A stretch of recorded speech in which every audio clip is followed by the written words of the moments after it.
Je vais dire 2 mots sur Détective Conan, le sous-marin noir, je crois, le sous-titre. Après le train du futur, le Shinkansen, sous-marin noir. Moi, on va se demander pourquoi j'ai été voir le Détective Conan. Alors que je lis pas le manga, j'ai vu 2-3 épisodes, peut-être juste par curiosité. Et j'ai vu le premier film Détective Conan sorti au cinéma en France, je crois que c'était en 2020. Et j'ai vu celui-là. Du coup, il y avait une histoire de train. Et depuis, en fait, Eurozoom, qui distribue en France, essaye de sortir tous les films Détective Conan en France en salle. J'ai l'impression que le public fan de Détective Conan est quand même assez faible. Je pense que ça va bider. Je pense qu'au Japon, il y a un vrai public. Mais j'ai envie de revenir là-dessus parce que pour moi, il y a un vrai problème. Et j'avais déjà ce problème-là à l'époque quand j'ai vu le film en 2020. Je m'étais dit, ah oui, en fait, c'est compliqué. Quand t'es un nouveau venu dans cet univers, c'est compliqué. Il y a trop de persos. Il faut quand même se rendre compte qu'aujourd'hui, il y en a 100 des tomes de Détective Conan. Des persos, il y en a des centaines. Des films, il y en a des dizaines et des dizaines. Il y en a chaque année. Et quand t'arrives là, my god, le nombre de persos. Il suffit de regarder l'affiche. Regardez l'affiche. Il y a tellement de persos qu'il n'y a plus de place sur l'affiche. C'est de la folie. Il y a 20 000 persos sur l'affiche. Déjà, tu te dis, waouh. Et le film dure 2 heures. Hein. Il y a plus de persos dans Détective Conan que dans Oppenheimer. Et dans Oppenheimer, ça dure 3 heures. Il y en a des persos, il y en a des acteurs. Donc, et alors, pourquoi j'ai envie de revenir? Parce que, dans mon cinéma, littéralement, on me donne un flyer. On te donne, parce qu'ils sont, je pense qu'ils savent, Eurozoom, qui distribue Détective Conan, ils savent qu'il y a un problème. Donc on te file un flyer, qui fait quand même double page, voilà, pour essayer de recontextualiser, d'expliquer c'est qui les personnages, les liens entre les persos, l'histoire, et c'est quand même assez fou. Regardez, il y a un petit schéma avec des petites flèches pour expliquer qui est qui par rapport à qui. Autant vous dire que même avec le flyer, on comprend rien. Autant vous dire que c'est un bordel sans nom. Moi qui n'ai jamais lu aucun tome de Détective Conan, je peux vous dire que je me dis, ah oui, il y a un vrai problème. Pourquoi il y a autant de persos dans le film qui sont là 2 minutes pour du fanservice? Qu'est-ce qui se passe? C'est assez ouf. Oui, non mais c'est ça, yo-yo. Mais le pire, c'est que dans le film il fait des efforts. Hein. Le film, il y a une sorte d'opening à un moment donné, une sorte d'intro qui t'explique littéralement c'est quoi Détective Conan pendant 2-3 minutes. Hein. Vraiment qui te dit, vas-y, c'est un jeune garçon, il a été rétréci, il s'est empoisonné, nanani, il y a une organisation, du coup c'est un homme dans un corps d'enfant, il est inspecteur, il est détective, tatati, tel personnage. Franchement, le film essaie de tout recontextualiser, et j'ai l'impression qu'ils font ça à chaque film, depuis 25 films. Et en plus de ça, il y a un moment donné, il va te dire, ok, il y a une organisation secrète, il va te présenter tous les méchants. Il y a machin, il y a bidule, ils sont une dizaine. Une organisation d'une dizaine de méchants. Et on te dit, alors, Machine, qui est une petite fille, elle aussi, elle a été rétrécie. Mais machin, il sait pas que oui, que c'est vraiment une adulte, et que patati, que patata. C'est un bordel. Je vous raconte pas le truc, c'est de la folie. Franchement, ça me... À la fois, je trouve ça génial, et à la fois, je me dis, c'est des efforts. Franchement, Eurozoom, je dis chapeau à Eurozoom, d'essayer vraiment de sortir Détective Conan depuis quelques années, là, chaque film en France, parce que je me dis, c'est impossible que ces films fassent beaucoup d'entrées. C'est impossible. Ces films vont bider. Moi, par miracle, on était au moins 4-5 dans la salle. Et je dois dire qu'il y avait une famille. Et j'ai vu la film en VO. Donc ils s'y sont allés en VO avec 2 enfants jeunes, donc j'imagine que c'est les enfants qui voulaient, avec 2 parents. Et j'ai vu les parents s'ennuyer. J'étais derrière, j'ai vu les parents dans une espèce de incompréhension. Je les ai vus discuter entre eux. Je pense qu'ils savaient plus où ils savaient pas ce qu'ils faisaient là. C'était assez. Et moi, je me suis un peu ennuyé, mais en vrai, le film est pas nul. Hein. C'est juste médiocre. C'est un film d'animation sympathique. Rien de fou. Et c'est un épisode étiré sur 2 heures, quoi. Et il faut voir que depuis 100 tomes, il a toujours pas retrouvé sa taille. Hein. C'est toujours un petit enfant. C'est toujours un adulte dans un corps d'enfant. Et c'est abracadabrantesque. Vraiment, le scénario, il est abracadabrantesque. Du coup, en fait, le film, et les films à chaque fois, c'est ça, hein, parce que j'en ai vu 2 pour l'instant. Et c'est ça à chaque fois. C'est t'as une enquête, et ça fait pas forcément avancer le Schmidblick principal de Détective Conan. Et quoique, j'ai eu l'impression que dans celui-là, dans le dernier film, ça faisait quand même pas mal. Il y avait des événements qui faisaient quand même plutôt avancer des événements importants du manga. C'est la sensation que j'ai eue. Non mais va voir Tortue Ninja, va pas voir Détective Conan. Moi j'y vais, pourquoi j'y vais? Parce que j'adore le cinéma d'animation, j'aime le cinéma japonais d'animation, et si on me le propose au cinéma, je me dis putain j'y vais, je fais l'effort. Parce que y a le distributeur fait l'effort quand même de sortir ça. Et j'aime voir les films d'animation en salle. Putain j'y vais quoi. Celui de l'année dernière je crois que je l'ai pas vu. Et je me dis, ça peut être une bonne surprise en plus. Parce qu'il y a vraiment des choses intéressantes dans le film.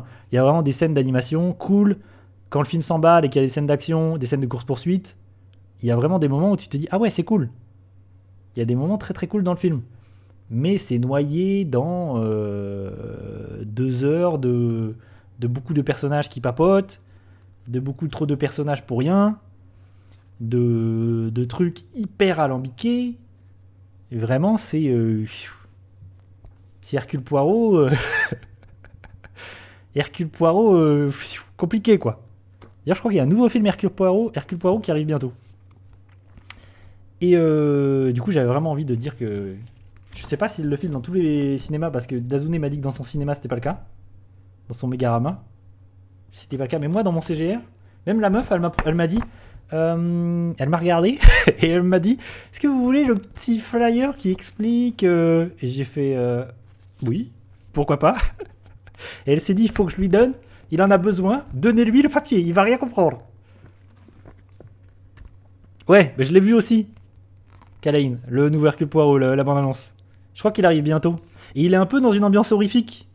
Il est un peu dans une ambiance film d'horreur, film de fantômes. Mais par contre, le précédent était horrible. Hein. Précédent film de Kenneth Branagh, là, j'en avais parlé. Je sais plus, c'est Mort sur le Nil, je crois. Il était nul à chier. Et il m'a marqué pour une chose. Je peux vous conseiller de le voir, hein, le dernier Kenneth Branagh, dernier film Hercule Poirot, parce que l'introduction, le prologue du film, c'est l'origine story de la moustache de Hercule Poirot. Et rien que pour... Regardez juste ce moment-là. Rien que pour ça, c'est magnifique. Vraiment, cette origine story de la moustache, c'est du grand cinéma. Chef-d'œuvre. Chef-d'œuvre. J'ai beaucoup rigolé. Je dois dire que j'ai beaucoup rigolé dans la salle. C'est extraordinaire. Et tu sais quoi, je saurais même pas vous expliquer c'est quoi l'histoire du film là, de Détective Conan. Il y a un bordel de... Il y a des méchants. Ils ont... Ah si, il y a un truc. Si, il y a une idée de... Il y a un sous-marin. Déjà, il y a des méchants, ils sont dans un sous-marin. Et il y a quelqu'un qui a créé une technologie avec les caméras du monde entier positionnées dans le monde entier. Il a une technologie, enfin c'est une jeune femme, informaticienne, qui a créé une technologie qui permet, avec toutes les caméras disposées dans toutes les villes du monde, de scanner les visages et du coup de savoir de savoir à quoi la personne va ressembler dans plusieurs années. Par exemple, si tu scannes un visage d'enfant, elle saura à quoi, avec certaine exactitude, à quoi ressemblera la personne 20 ans plus tard quand elle sera adulte. Évidemment, vous comprenez que Conan étant un enfant, et il y a aussi son ami qui est une enfant et qu'en fait c'est des adultes, vous comprenez pourquoi du comment cette invention est introduite dans cette histoire. Et du coup, les méchants capturent à la personne derrière cette technologie et ils vont se rendre compte que une personne qu'ils cherchent depuis longtemps, c'est une petite enfant qui en fait était une adulte, qui en fait est une adulte dans un corps d'enfant. Et Détective Conan, il va essayer d'arrêter ces gens. J'essaie d'expliquer, hein. C'est pas évident. Et pour sauver cet enfant qui est en fait son ami, mais qui n'est pas une enfant puisque c'est une adulte et que lui aussi c'est un adulte. Est-ce que vous m'avez suivi? Attendez, si vous voulez, je peux vous lire le synopsis. Comme ça, on comprendra mieux. Je vous lis le synopsis.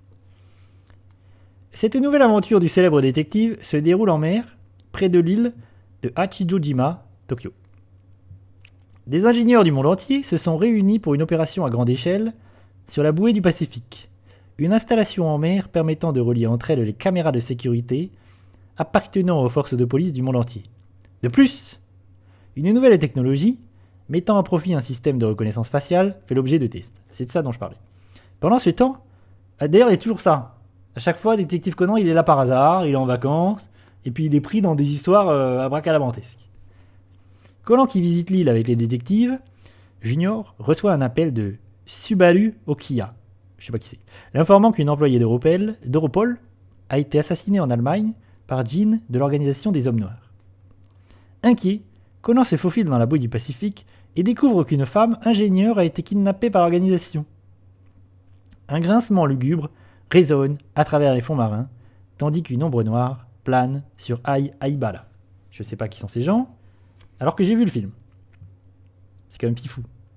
Donc là, on voit, il y a des liens. Tu vois que Conan, Fla, il a une flèche sur la petite fille. Fla, Fleu. C'est le bordel. C'est le bordel.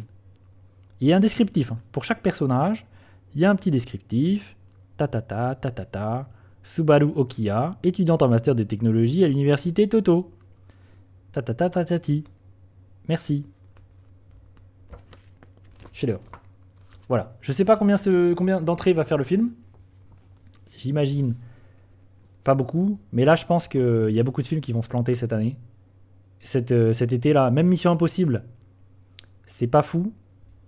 Parce que y a Oppenheimer qui est arrivé. Il y a Barbie qui sont des gros succès. Il y a Mario qui a aussi été un énorme succès et qui a pris beaucoup de place. Spider-Man aussi a été pas mal un succès, donc ça fait plaisir. D'ailleurs, Spider-Man a été repoussé. Mais ça faisait longtemps que je le disais. Il sortira pas en 2024. La suite de Spider-Man. C'est un peu triste. Vous pouvez être sûr que l'année prochaine, il y aura un nouveau film Détective Conan. Est-ce que j'irai le voir? Peut-être. Après, si dans mon emploi du temps je peux le caser, j'y vais. Comme ça, j'irai bien. Je pourrais faire une petite critique où on pourra bien rigoler parce que c'est quand même rigolo. Mais en vrai, je me demande si tu vas voir le film et vraiment tu sais pas. Je pense que si tu sais pas du tout ce que c'est, parce que moi je sais à peu près, même si j'ai jamais lu. Je vois le concept, j'ai vu des épisodes. Voilà. J'ai fait des liens dans ma tête, j'ai compris. Le film m'a pas paru impossible à comprendre. Mais si vraiment tu connais absolument pas c'est quoi le principe de Détective Conan, et je pense que c'est compliqué. Hein. Tu te retrouves dans la salle, c'est compliqué. Ouais, mais en plus, ce qui est fou avec Barbie, c'est que Mattel a annoncé un Mattel Cinematic Universe. Avec Hot Wheels, des films Hot Wheels, des suites de Barbie, des films sur Ken, des films sur... Franchement, qu'est-ce qui se passe? Va y avoir un Nintendo Cinematic Universe, va y avoir un Mattel Cinematic Universe. Où va le monde? Et à la fois, je trouve ça bien parce que c'est des films qui font vivre les cinémas là, cet été. Donc c'est cool. Que Oppenheimer soit un énorme succès et que Barbie soit un énorme succès, c'est cool. Mais c'est quand même triste de se dire que c'est... Pourtant, j'ai adoré Mario. C'est quand même triste de se dire que cette année, les deux plus gros succès, c'est Mario et c'est Barbie. Et c'est deux films qui sont des pubs géantes quand même. C'est quand même un peu triste. Même si ça reste des bons films les deux. Hein. Et que j'ai plutôt aimé les deux films. Mais je sais pas s'il faut se réjouir pour le cinéma, ou si le cinéma est mort, s'il faut être triste. Par exemple, Slam Dunk, je trouve que c'est hyper bien, c'est brillant. Et lui, il s'est planté. Et c'est un énorme succès au Japon. Et en France, ils ont quand même fait l'effort de le sortir en France. En plus, il y a un doublage VF et tout. Et le film, je pense, il a fait très très très peu d'entrées, c'est un vrai bide. Slam Dunk, je pense, c'est un énorme bide. C'est vrai ça, Yo-Yo. C'est vrai ça, Yo-Yo. C'est vrai que c'est... Mais ouais, il y a plein d'univers comme ça qui... Universal et son univers de monstres et tout, ouais. Triste. Triste. Du coup, voilà. Pour en finir sur Détective Conan, c'est vraiment pas le film d'animation que je vais retenir cette année. En plus, cette année, il y a vraiment des trucs fous en animation. Il y a eu Slam Dunk, Spider-Man, Mario. Il y a Mad Dog. Non, Mad God. Putain, ça, je vais me tromper à chaque fois. Mad God qui est sorti en début d'année. Vraiment, des petits chefs-d'œuvre. Allez-y. Donc Détective Conan. Peut-être qu'un jour, je les regarderai tous, les films Détective Conan, histoire d'avoir une vision globale. Mais je crois qu'il y en a bien 20-30. On n'est pas sorti de l'auberge. Si jamais j'ai envie de faire ça. Merci Détective Conan. Voilà, je vais garder ce flyer. Peut-être que dans 20-30 ans, il coûtera une certaine fortune. Peut-être. Un jour ou l'autre. J'ai beaucoup d'espoir. Merci à France.